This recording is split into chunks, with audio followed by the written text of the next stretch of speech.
காதலிச்சு திருமணம் பண்ணுவதாக ஏமாற்றிட்டாருன்னு வழக்கு இருக்கு.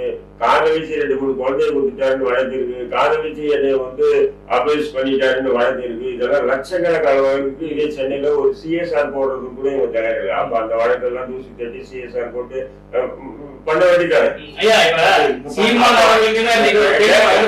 வழக்கு 2009-2010 கொடுத்த வழக்கு தான்.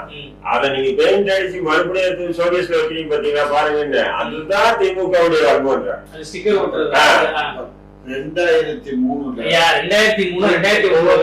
இது வரைக்கும் ஒரு கேஸ் அவர் கேட்கிறாரு. இது வரைக்கும் பாதிக்கப்பட்ட பெண்கள் என்னை ஏமாற்றி விட்டார், திருமணம் செய்யறது யாராவது ஒருத்தர் ஒரு அப்பாவி மக்களுக்கு நியாயம் கிடைச்சிருக்கா? ஒரு சீரியஸ் ஃபைல் பண்ணிருக்காங்க. அதெல்லாம் பண்ணிட்டு தான் இருக்கோம்.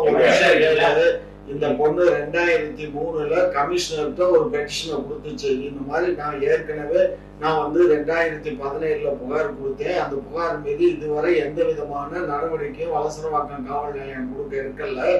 ஆகையினால நீங்க தயவு செய்து எடுக்கணும்னு சொல்லி இந்த அம்மாவும் துணைக்கு வீர லட்சுமிங்கிற ஒரு லட்சுமியை கூட்டிட்டு போய்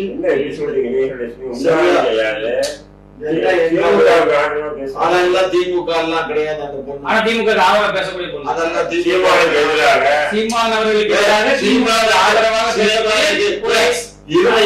சீமானுக்கு எதிராக பேசக்கூடியவங்க எல்லாருமே திமுக ஆதரவாளரா?